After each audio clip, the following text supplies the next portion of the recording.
Hello, I'm Robert Mackenzie, and welcome again to the University of Chicago campus. We're about to see part 3 of Milton Friedman's major television series, Free to Choose. What has emerged so far is that Dr. Friedman believes passionately that when people pursue their own economic self-interest, then in the long run, everyone is better off. That's why also he's so strongly opposed to government controls.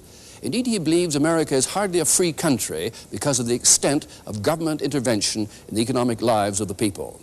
Now, in this program, he traces how all this developed, from the crash of 1929, the Great Depression of the 1930s, and the legacy they both left.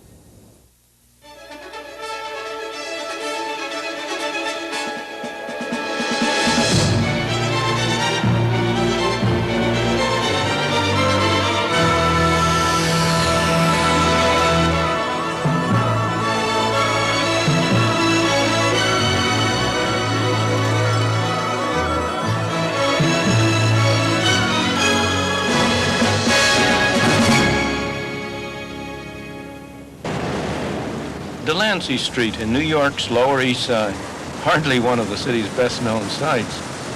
Yet what happened in this street nearly 50 years ago continues to affect all of us today.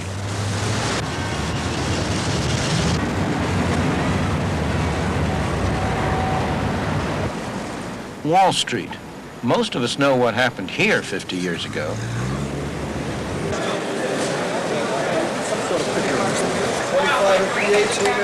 Inside the stock exchange, on October 29, 1929, the market collapsed. It came to be known as Black Thursday. The Wall Street crash was followed by the worst depression in American history. That depression has been blamed on the failure of capitalism. It was no such thing, but the myth lives on. What really happened was very different. Although things looked healthy on the surface, business had begun to turn down in mid-1929. The crash intensified the recession. So did continuing bank failures in the South and Midwest. But the recession only became a crisis when these failures spread to New York, and in particular to this building, then the headquarters of the Bank of the United States. The failure of this bank had far-reaching effects, and it need never have happened. It was something of a historical accident that this particular bank played the role it did. Why did it fail? It was a perfectly good bank. Banks that were in far worse financial shape had come under difficulties before it did, and had, through the cooperation of other banks, been saved. The reason why it wasn't saved has to do with its rather special character. First, its name, Bank of United States. A name that made immigrants believe it was an official governmental bank, although in fact it was an ordinary commercial bank. Second, its ownership, Jewish. Both its name and the character of its ownership, which had so much to do with attracting a large number of depositors from the many Jewish businessmen in the city of New York. Both of them also had the effect of alienating other bankers who did not like the special advantage of the name and did not like the character of the ownership. As a result, other banks were all too ready to spread rumors, to help promote an atmosphere in which runs got started on the bank, in which it came into difficulty. And they were less than usually willing to cooperate in the efforts that were made to save it. Only a few blocks away is the Federal Reserve Bank of New York.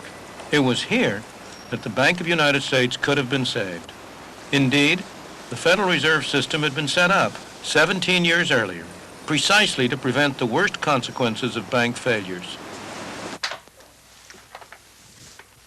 The Federal Reserve Bank of New York, whose directors today meet in this room, devised a plan in cooperation with the Superintendent of Banking of the State of New York to save the Bank of the United States.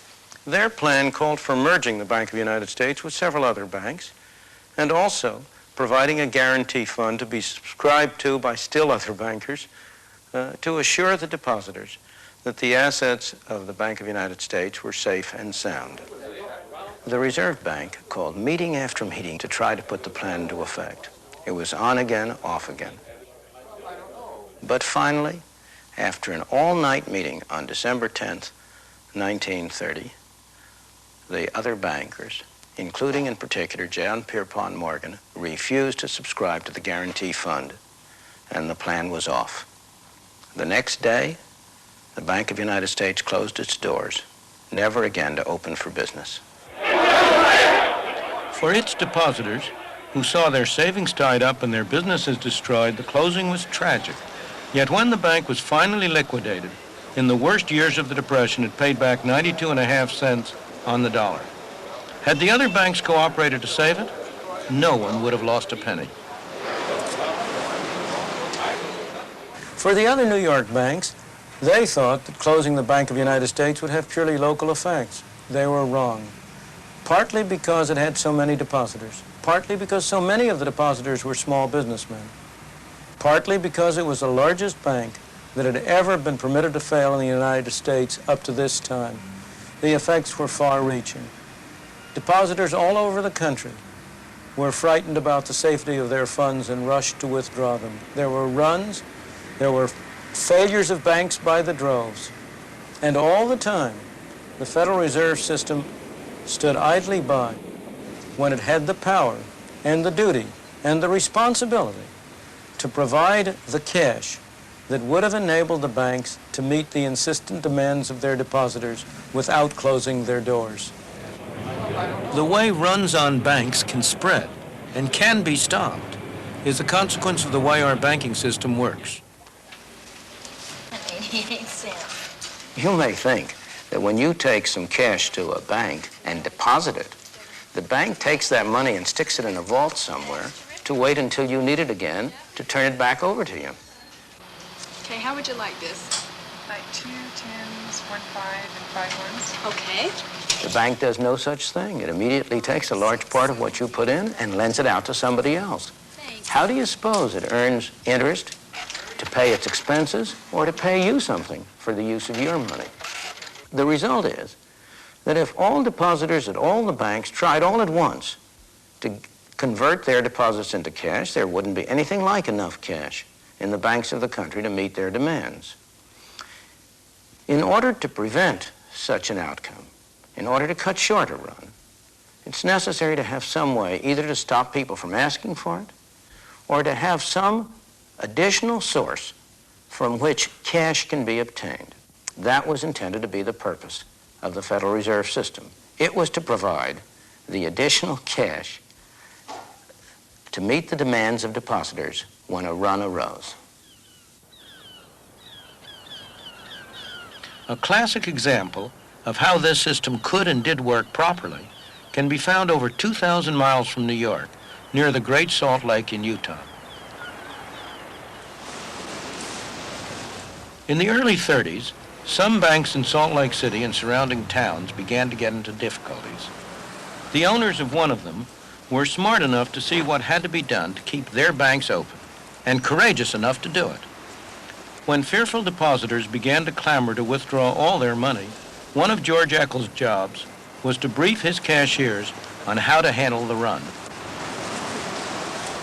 Well, then we called all our employees together, and we told them to be at the bank at their place at 8 o'clock, and just to act as if nothing was happening, just have a smile on their face, if they could, and me too. And we had 4 savings windows, and we said, never leave the window. Lunch hour, anything else, we must have every window open all day. But the important thing was, we knew you'd have a big line there, so there's no use trying to hurry because the line was going to continue.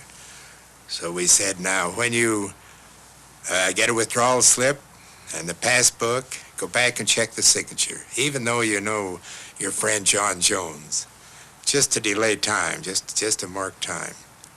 And then when you pay the money out, we're not going to pay in $100 bills. We're going to pay in 5, 10s, and 20s. And count it twice and hand it out with a smile.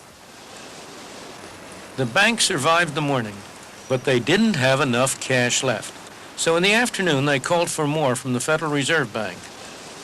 So the Federal Reserve sent up the armored car 2 big sacks full of currency was brought in by the guard, crowded through the crowd. And the assistant manager, Morgan Kraft, came in also. So Mariner, my brother, grabbed Mr. Kraft and he said, now get up on this marble counter and tell these people that you've brought up a lot of money and there's more where that came from. And he did. And then Mariner got up and said, now you've heard that story, we're not going to close. We're going to stay open as long as any of you people want your money. So don't worry about it at all. Well, of course, you had one other bank in the city, and we called him and told him that he couldn't close either. He said, well, I can't. I haven't any money to stay open. So we made him a temporary loan. Because we had another bank close while this run was going on, the psychology of the public would be such we'd never break the run in our bank. Everybody would come until they got all of their money out. The bank survived the first day's run. It was time to change psychology. The second day was to be very different. So that evening we called our employees all together because we knew that the next day people had been working during the day and would have heard about this, and the next morning we'd have them with us. So we figured now we can't let a crowd build up in the lobby. So we told our tellers, I says, now you pay out this money just as fast as you can. So when anybody comes in the front door, they don't see a line. You pay out $100 bills. And don't let any line ever develop at your window. Well, it never did. So along about noontime, people were just coming and going in a normal fashion, and the run was over. It was all a question of reassuring the public that they could get their money. The Federal Reserve System was there to ensure that this happened by supplying cash to the banks. Why didn't this system prevent the Great Depression after 1929? Because from 1929 to 1930, after the stock market crash, the Federal Reserve System allowed the quantity of money to decline slowly, thereby throttling the monetary structure. By December 1930, the quantity of money had fallen by 3%, which may not seem much, but a growing economy needs additional money in order to prevent deflation and problems. Given this throttling of the monetary system, what happened after that was more or less inevitable. If the Bank of the United States had not happened to fail, some other bank would have been the victim. It would have failed and would have set off the runs. Once the runs started, the Federal Reserve could have prevented them from having the disastrous consequences they did by stepping in and providing the banking system in general, through creating new money, with the cash it needed to meet the demands of depositors. After all, once depositors start trying to take their money out of the banks, there is a strong tendency for the quantity of money to fall. Each dollar of cash which is withdrawn from a bank had been backing several dollars of deposits. If the Federal Reserve had stepped in, bought government securities on a large scale, provided the cash, the depositors would have found that they could get their money and they would have stopped asking for it. Ironically, the people at the New York Reserve Bank knew that this was the right policy. No one had advocated it more forcefully than Benjamin Strong, the first head of the bank. Tragically for America, he died 2 years before the real crisis. With the death of Benjamin Strong, a truly remarkable man who not only ran the New York Bank, but was also the key figure in the entire Federal Reserve System, a struggle for power broke out between New York, the other banks, and the board in Washington. New York lost, the other banks, and even more, the board in Washington won. That was a little noticed event, but it was the first step in that massive move of power to Washington that has dominated our lives ever since. Then and now, this building housed the U.S. Treasury Department, but at that time, the Federal Reserve Board also had its modest offices somewhere in the same building. The shift of power was sealed a few years later when the board got its own magnificent temple a few blocks away from here on Constitution Avenue. Despite excellent advice from New York, the system refused to buy government bonds, something which would have provided cash to the commercial banks with which they could have met more easily the insistent demand of their depositors. Instead, believe it or not, the system stood idly by while banks crashed on all sides. As the head of one of the banks put it, the reserve system had to keep its powder dry for a real emergency. But if this wasn't an emergency, what was? As bank after bank closed, a chain reaction was in process, destroying money as it went.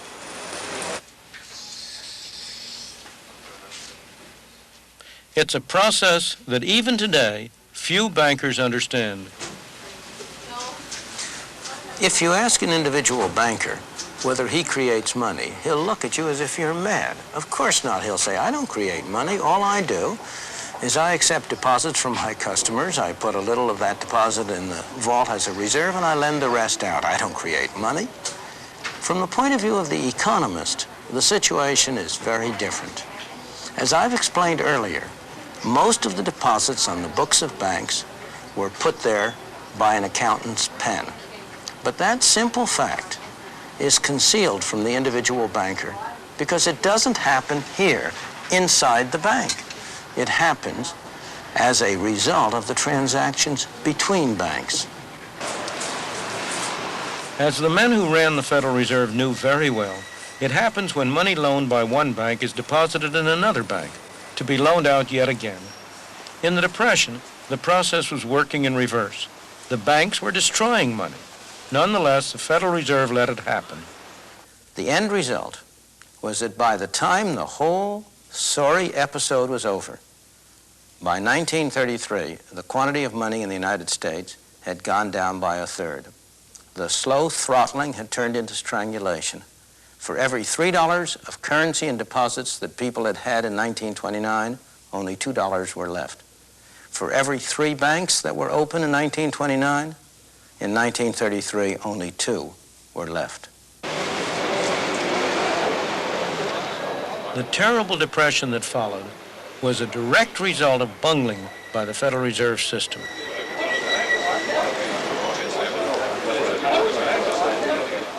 Their monetary policy stifled any hope of economic recovery. Worse still, America's depression was to become worldwide because of what lies behind these doors.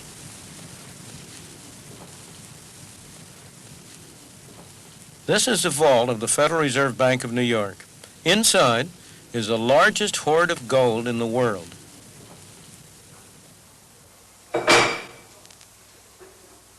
Because the world was on a gold standard in 1929, these vaults where the U.S. gold was stored provide an excellent test of where the Depression originated. If the Depression had started in Europe or somewhere else in the world, the U.S. would have lost gold. More gold would have flown out of the country than came in. If, on the other hand, the Depression started in the United States, well, then the opposite would happen. More gold would come in from abroad as the effects of our depression spread there, than went out abroad. In reality, that is exactly what happened. When the international money system was based on gold, the rules of the game were these. The gold in the United States was supposed to control the amount of money issued by the Federal Reserve. In turn, the amount the Federal Reserve issued controlled the amount of money issued by the commercial banks, which in turn controlled the amount of money that individuals, businesses, and industry could get from the banks. The result, a monetary structure, all supposedly tied to the amount of gold in the vaults in the United States. But in 1930, the Federal Reserve didn't play by the rules. It stood by as banks started to collapse, and with each one that went, the money supply fell. Businesses and industry inevitably began to fail. Americans, now poorer, bought less from abroad. Britain was one of the countries affected. Like the United States, Britain had its own monetary structure tied to gold. The trouble was that Britain could now sell less abroad. It cut down the amount it bought from abroad, but not by enough. Under the rules of the gold standard, it had to pay the difference in gold. With every bar of gold that was shipped out of Britain, the amount of money decreased. a depression that was already underway in Britain got worse. British gold flowed into the United States, supposedly to form the foundation of a new slice of the monetary structure. But the Federal Reserve didn't let it. The gold was simply locked away. The results? Britain remained in trouble until in 1931 it went off the gold standard, cutting the link between the amount of gold and the amount of money. In the United States, suffering the worst depression in history, there was plenty of gold, but to no avail. Although these events happened almost 50 years ago, many of our policies today derive directly from them. Central bankers throughout the world, government officials everywhere, are afraid of a new Great Depression. They have therefore moved in the opposite direction. Instead of the problem of too little money, we are faced with the problem of too much money. The problems of inflation that plague us today trace directly from the problem of deflation that plagued us from 1929 to 1933. People came to believe that free market capitalism had failed. Something was needed to replace it. At Cambridge University in England, a new orthodoxy emerged in the 30s, one that has remained powerful to this day.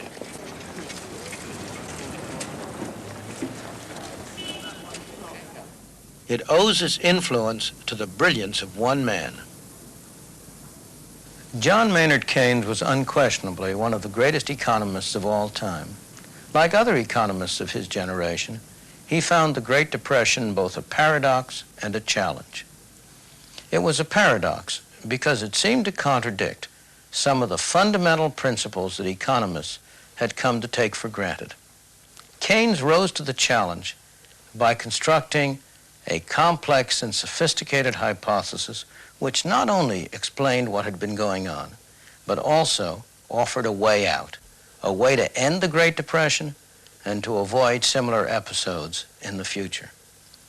The core of his theory was that what happened to the quantity of money didn't matter. What really mattered was a particular category of spending, in economists' jargon, autonomous spending. What kind of spending is that? It might be investment by business enterprises in building factories and adding to the number of machines and adding to inventories. It might be spending by individuals to build houses. Or, most important of all, it might be deficit spending by government. If private spending on investment, on house building, was not enough to maintain full employment, then government could always step in and spend enough to make up the difference. The theory of pump priming was born. The theory was a godsend to politicians who had been grasping at any expedient. After all, throughout the ages, politicians have been only too willing to spend money, provided they didn't have to tax their citizens to pay for it. And here along came a scientific theory offered under the most responsible of auspices that justified what they had been wanting to do all along. Is it any wonder that government spending has exploded ever since, or that deficit spending, even without the excuse of war, and on a large scale, has become the order of the day? In America, the new Roosevelt administration adopted the Keynesian approach. It authorized massive spending on government projects. It involved government increasingly in the running of the economy. It developed programs designed to provide security for every individual. In England, too, the idea that only government could bolster the economy was firmly established, as this film of the time makes clear. With the assistance of the national government, work was restarted on the Great Cunarder 534, and we all hope that this is a prelude to a period of increasing prosperity in the industry. Exports of cotton goods to India have increased, and as a result of the quota system in the colonies, which the national government introduced in order to diminish the dangers of Japanese competition, exports of cotton goods to those colonies have been more than doubled. One of the most important contributions which the national government has made towards the improvement of social conditions has been a housing campaign without parallel in our history. Though some of these measures may have been useful, and indeed needed during the Depression years, the lengths to which they have since been carried would have horrified Keynes. Keynes died in 1946. I have always regarded it as a tragedy that he did not live another decade. He was the one man who had the standing, the personality, the force of character to persuade his disciples not to carry too far some ideas which were good for the 1930s, but which did not apply in the post-war situation. That he might have done so is suggested by an article he wrote just before his death, the last article he ever wrote, published after his death. In that article, he expressed strong reservations about the lengths to which some of his disciples had been carrying his ideas. If he had been able, if he had lived another decade, the post-war inflationary explosion might have been avoided. The massive growth of central government that started after the Depression has continued ever since. If anything, it has even speeded up in recent years. Each year, there are more buildings in Washington, occupied by more bureaucrats, administering more laws. The Great Depression persuaded the public that private enterprise was a fundamentally unstable system, that the Depression represented a failure of free market capitalism, that the government had to step in to perform the essential function of stabilizing the economy, of providing security for its citizens. The widespread acceptance of these views sparked the enormous growth in the power of government that has occurred in the decades since, and that is still going on. We now know, as many economists knew then, that the truth about the Depression was very different.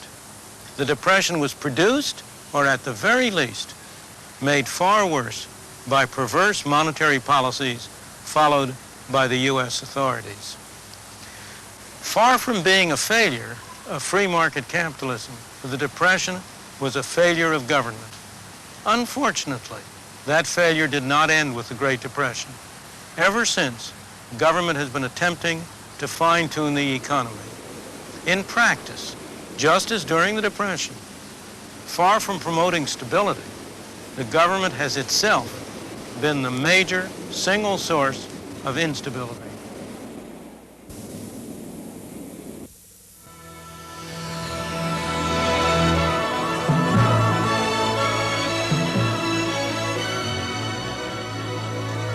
And now we join the invited guests here at the University of Chicago as they discuss Friedman's interpretation of those events and their implications for today. The 1929 crash, the succeeding calamities, were not the first of their kind. Capitalism has been subject to severe depressions since the beginning of the Industrial Revolution. This was the first time, however, government tried to intervene seriously. It did it very badly. The lesson I would draw is a very simple one. Government is unavoidable. The expectations of the public are proper. Government ought to do better. Oddly enough, government did do better until very, very recently, until I would say October 1973 even.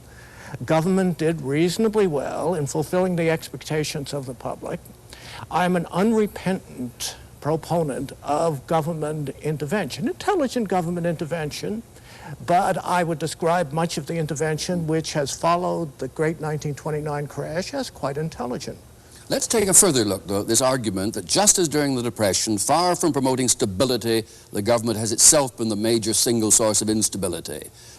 I don't think there is any stability this side of the graveyard. I don't think it matters what system you're working under. You're not going to have a level and hold it under any system with living human beings. Governments are larger now and therefore more of a source of an influence for good and for bad. And I think, like Mr. von Hoffman, that you can't get perfect stability. Given that you're going to have governments, given that there are legitimate functions of governments, there are also risks in having the government be as active as it is. Peter J. I think that government is a god that has failed.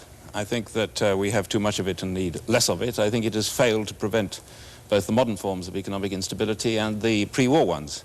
I do not, however, think that government is the original or primary source of that instability, and I do not think that simply getting rid of the government, or greatly reducing it, which I'm in favor of, will by itself remove the instability. I would put it this way. There was a great economist with a suitably esoteric doctrine which could nevertheless be translated, as Dr. Friedman did in the film, into simple English, at the same time as there was the widespread hardship of the Great Depression and the natural yearning of human beings not to repeat anything like it. So you have a coincidence of an appropriate theory with an appropriate public sentiment, and I suppose the symbol in the United States was the passage in 1946 of the Employment Act of that year, which it was a weak measure, but it was nevertheless a public declaration of an obligation of government to do something about employment and economic prosperity, and a good thing too. Now that's really the crux of the matter. Do you agree it was a good thing too, that obligation was accepted by government at that stage? I think it's very important here to distinguish two completely different issues. There is the rather narrow issue as to whether Keynes was right or wrong in believing that you could stabilize the economy with regard to really one essential variable, unemployment, by a certain technique which he talked about. We may now think that he was wrong, but that's a quite separate issue from the broad political philosophical issue associated with socialism, associated with social democrats and many other so-called left-wing political thinkers, that the duty of government, so far as it can, is to concern itself not only with defense and law and order and the traditional things, but also with the social welfare and the economic welfare of a society. Now that's a broad philosophical... Was that a disaster, as Milton seemed to be implying, or was it a good and helpful and useful thing to happen? Well, that is one of the great, perhaps the greatest of all debates in political philosophy, as to whether or not it is right or is not right to believe that a society collectively should concern itself with these things and has the right, having concerned itself through law and through government and in other ways, to move to try to correct these things.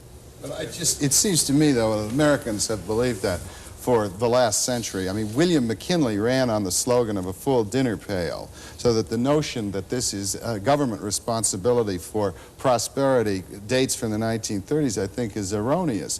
What I wonder about after having seen that film is this. We have, in 1929, we have the man who could have saved it dead 2 years, and in 1946, we've got the man who might have saved it dying.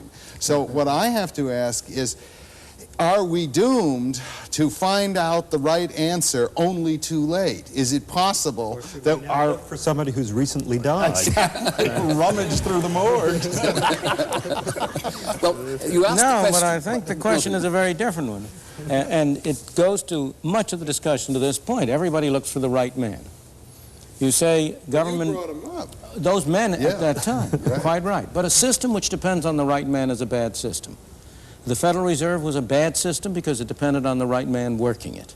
The idea of demand management, of the kind of thing we're talking about, where Keynes's death mattered, was a bad system because it depended on a particular man working it. The notion that the problem that Bob Cashman brought up, that the problem is not that government interferes, but it does it unintelligently, is again a demand for the right man, the man on the white horse who will know what to do. My whole view is very different.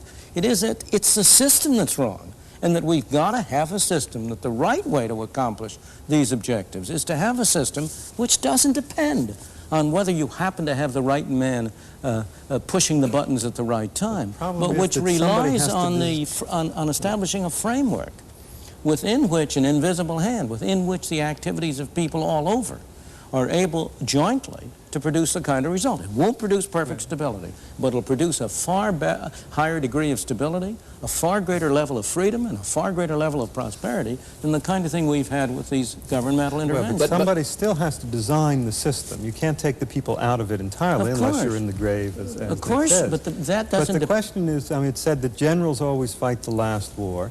How do we know that the system won't fight the last war? We probably won't have another depression exactly like 1929 to 33. But that doesn't say we won't have another depression or another stagflation or another crisis of some other sort. But is the process reversible? Because you argued that the public, having been appalled by the Great Depression, in effect demanded of governments that they accept responsibility for well-being of the economy, for management of the society, and so on. Now, that expectation having been raised, can it be reversed? Let me answer a question you didn't ask and say that it seems to me that what we're getting here is the question of sort of social astrophysics.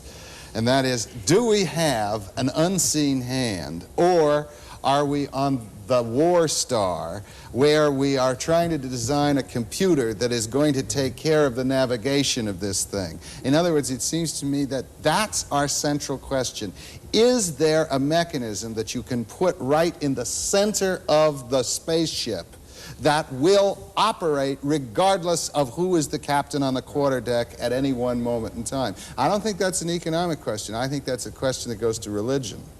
Ah, well, that's not on our agenda, actually. Why not? I boldly repeat the question, though. The expectation having been raised in the public mind, can you reverse this process where government is expected to produce the happy result? Oh, no way. And it would be very foolish of the public, which is on the whole more sensible than academics, to come to this conclusion. They look around them. What do they see? They see a whole collection of visible hands attached to Exxon, other large corporations. These are not small, independent competitors jostling with each other for the patronage of the public. These are large organizations with substantial influence on their markets. Government's interference, clumsy as it often is an almost unavoidable response to the very visible manipulations of large organizations. If there's, again, you're an academic. We're talking about fact and history. Now, the history is that the growth of government has not been as a result of the things you're pointing out.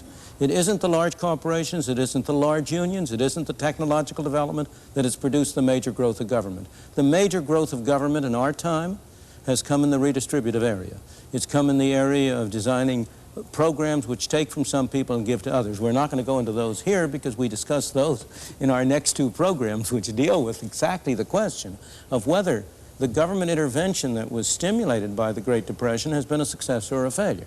But to your point, the grounds that you give for greater government intervention have almost nothing whatsoever to do with the actual factual growth of government. Now, at the end of the war, immediately after World War II, it was thought that government was going to get involved, especially in Britain, in France, in central economic planning on a large scale. Because of the war experience, too, when government was very much involved. And in Germany and Japan as well. Germany and Japan as well. That is a war. Created a myth just as the Great Depression created a myth. Or rather reinforced the myth of government responsibility. Yes, but it created a different myth. This is a subject we don't discuss much in the film. We've discussed it in a book that we're bringing out with the same title to go along with the book. But the great myth that was created by the war was a myth that government was efficient. And it was, for wartime purposes, at least in Britain and the United States. It wasn't so efficient in Germany and the losing countries. But why was that a myth? It was a myth because it is one thing for government to plan and to control an economy for a single overriding objective, one solitary objective, win the war. It's a very different thing for government to control the economy for the many numerous tastes of all of us, of a very large number of people in a complex world. And you asked the question of whether people's opinions can be changed. Yes. I can't change their opinions, you can't change their opinions, but experience is changing their opinions. Is there anybody anywhere now who believes that government is an efficient way to run an industrial enterprise? I think your question, can you get the genie back into the bottle, is a very important one. It is undoubtedly true that in democratic countries there will be a public urge expressed through the political process for something to be done about anything that seems to be wrong. The one thing that inhibits that is the belief that it can't be done. There is no politically expressed desire for the government to do something about the weather because it is widely believed that the government does not control the weather. It was widely believed under the gold standard and pre-Keynes that there was nothing the government could do about the kind of economic trade cycle and depressions that we had before that time. Since then, it is very widely believed, Milton may believe, I may believe wrongly, but nonetheless it's very widely believed that that is now a manageable thing, and therefore the demand is expressed that unemployment should not rise too high, inflation should not rise too high, and so forth. That we should have a war on want or a war on poverty. Now, if you believe, as Milton does, and on this issue I agree with him, that in fact government cannot handle this issue, and you want to get that genie back into the bottle, you can't simply do it by authorities or pundits or academics or others saying, here is a new rule, the government will do nothing. It will not intervene, it will not perform, there will just be a simple monetary rule. You've got politically to persuade people that this is part of a system which they can understand, which will in fact deliver for them the minimal economic objectives that they have, which are basically high employment and stability of prices and one or two other things. Now, in order to do that, you've got to describe a political economic system which will in fact deliver that result. And they will not believe, and in my opinion they will rightly not believe, that simply going back to where we were or where we imagined that we were in 1930 or 1870 by withdrawing the government from the game and doing nothing else will produce that result, and they're right not to believe it. The kind of pristine view that you appear to be putting up of no government isn't really a consistent view. Because I'm not putting up a view of no government. I'm putting up a view of a limited government, limited to specific functions. How you impose the limits. Note that today the budget of HEW is 1.5 times the whole defense budget. That is not where the major growth of government has come. Whether we spend too little or too much on the military is a very arguable issue which I'm not competent to discuss. Yeah, okay. But it is not the cutting edge of the dispute that we're engaged in. That cutting edge is on all these other functions which government has increasingly taken on its shoulders. How do you get from here to there? By persuading people to do it and by doing it gradually. You do not get it overnight. CAB was a very, very persuasive element on getting rid of one branch of regulation. The failure of government to produce the full employment and the stable prices that was promised is another. You know, whom are we kidding? Is there anybody around anymore who really believes that government knows how to prevent, by its present methods, inflation or unemployment? We've had increasing inflation. We've had increasing unemployment, not only in the United States. We know this government doesn't. It seems to me that we're talking about at least 4 kinds of government intervention of differing popularity among the public. One is redistributive via the Social Security system and so on, and lots of that is popular. Welfare is unpopular, but Social Security is quite popular. Medicare has a mixed reputation, Medicaid a bad reputation. The redistributive system is a mixed bag from the public standpoint. Another kind of intervention deals with unemployment, a third kind deals with prices, and a fourth kind deals with regulation. Now, again, there is a cry about regulation, which itself breaks down, it seems to me, into 2 parts. Partly a safety kind of thing, partly an economic kind of thing. I doubt that the public is prepared, for example, to eliminate the Food and Drug Administration. Take the way of trying to smooth out the business cycle. All right, now wait on that. I think that the record of doing this in its clumsy way, Republicans, Democrats, assorted administrations in England and elsewhere, between 1945 and 1973 was quite good. Average unemployment during this considerable span of years was lower than it had been probably in any previous spell of modern economic history.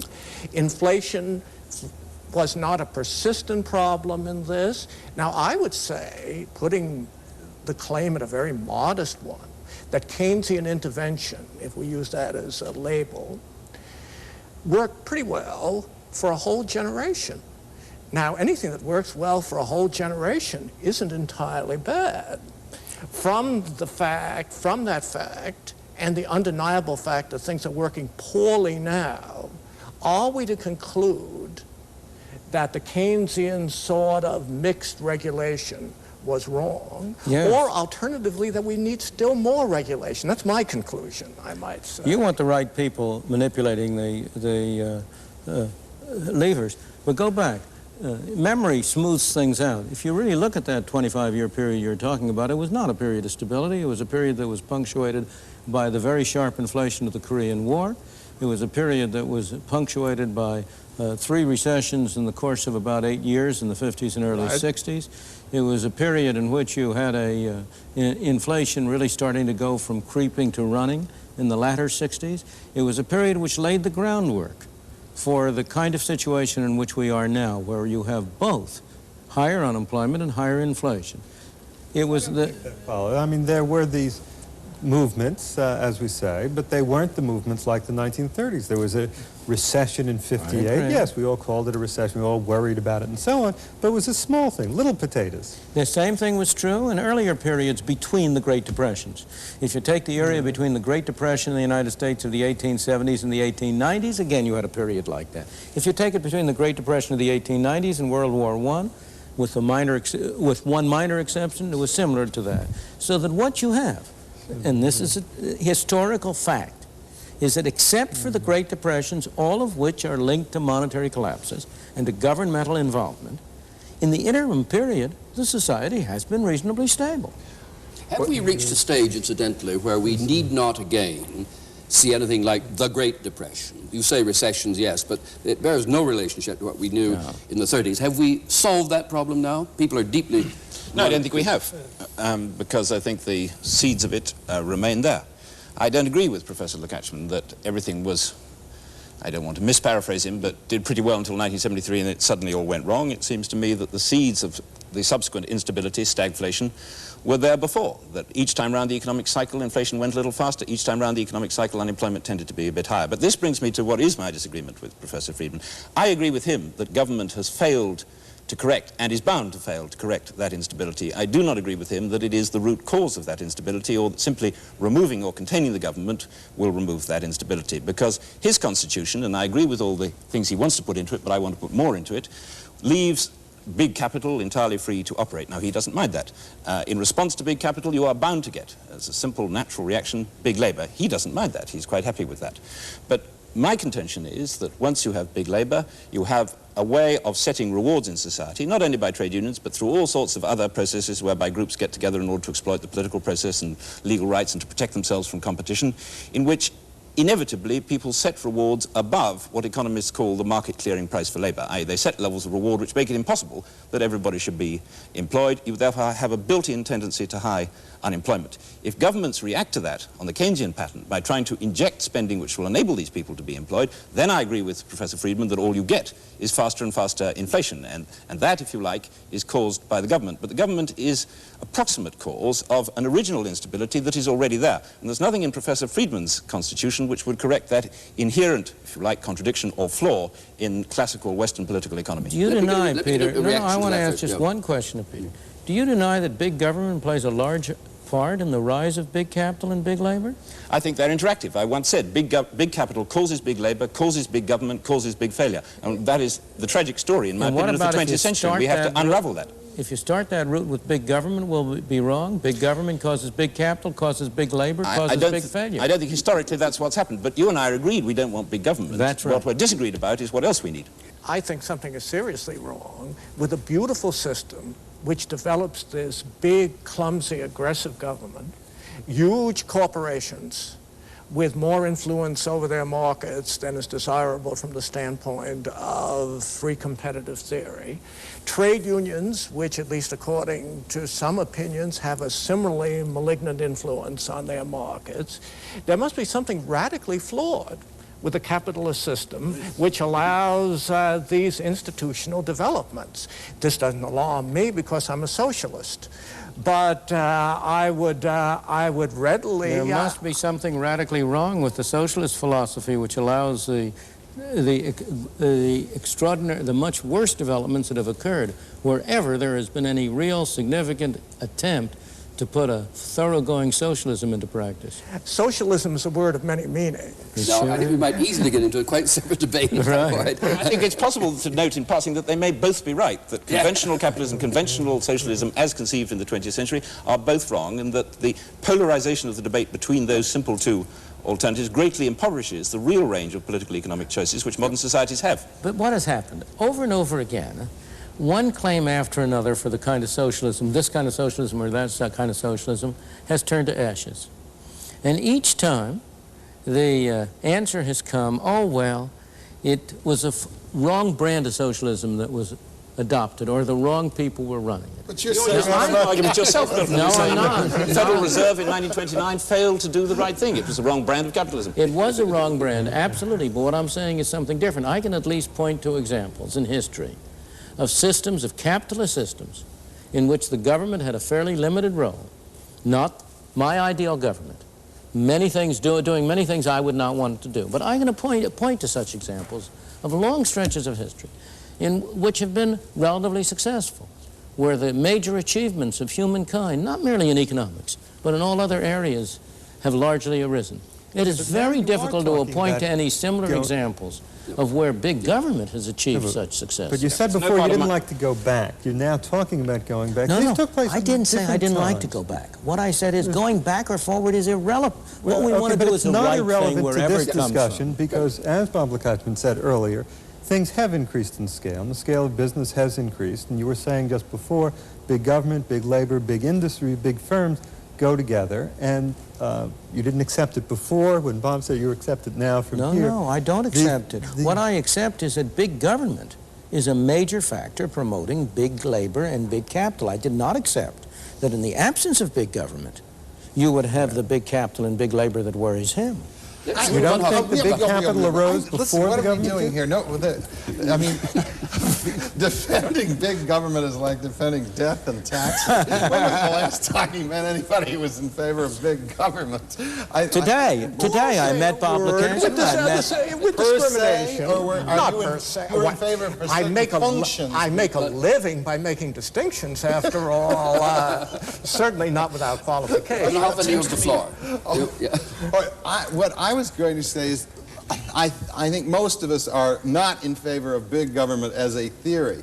The question that keeps haunting me here is, how do you, going back to your question of just the monetary regulation, how do you make, and let's assume that you can really, we'll go a step further and we'll say, we'll go all the way with you, we will install that mechanism.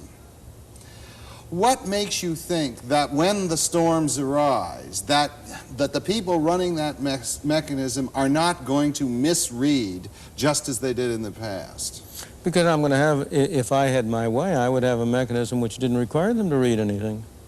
In other words, simply a money formula. And absolutely. It is cranked out in relation to the GNP regardless. Right. The question is, how are you going to keep them tampering with this black box? That you have a thing... I'm not going to have a black box. I'm going to have a very visible system. I've written out it, as you know. I know. Developed at great length the precise details of what I would do. It will calculate this, but then there's going to be someone who'll come in, the people that you dislike will say, but we could do it a little bit better by doing it this way or that way. Of course. How will you keep them from doing it? Well, in the only way in which you can do it in a democratic society, by establishing both a written and an unwritten, and the unwritten is just as important as the written, an unwritten constitution on the part of the public at large, an acceptance of the view that this is not what people in government ought to be doing. That their sacred measure of... Well, if you want, but not necessarily sacred in a theological sense. No, but unfair criticism Professor Friedman says he's a bad doctor because people won't actually take his medicine. I mean, that is not fair, but it does seem to me, and I say it again,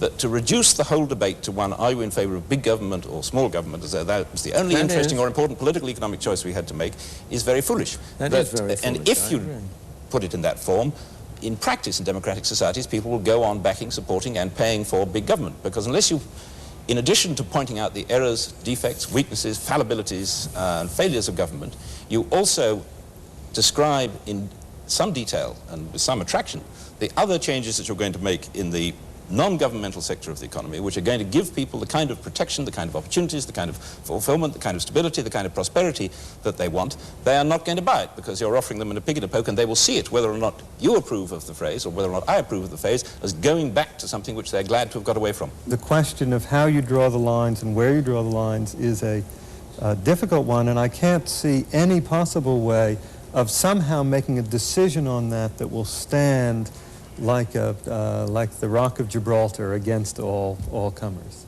I don't think that the public is going to, nor should it, choose ideologically. I think it's going to favor and disfavor certain activities of government out of its experience, by its perception of what's good in its own interests and so on. And I don't preclude the possibility that there will be a different mixture of perceptions by the public, which will lead to a shift in the functions of government. But I think it's at least as possible that after the shift occurs, government will be perceived to have more functions as that it will have fewer functions. It seems to me also that you could have the monetary policy that you're talking about and have the very big HEW, et cetera, and more easily. Unfortunately, you're right. Now, could you dilate on that? No, I meant it, seriously. I agree with you. I agree with Nick. So these are separable issues. And Peter J. will agree with that, too. In fact, he and I are in almost complete agreement on the desirable monetary policy.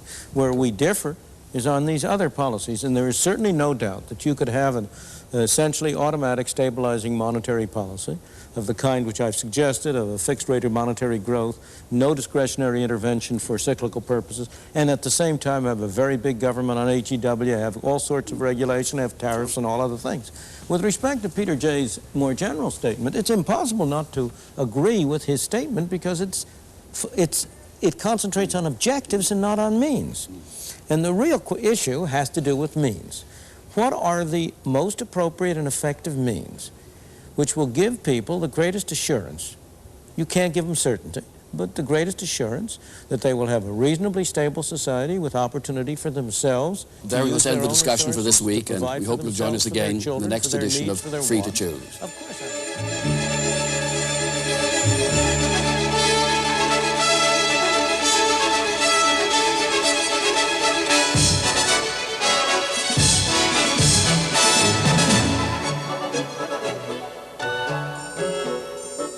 Next week, does the government's welfare system really help the poor and needy, or is it a scandalous waste of taxpayers' money? Is HEW an instrument of a compassionate society, or is it the symptom of an over-governed bureaucratic jungle? Don't miss Part 4 of Free to Choose next week.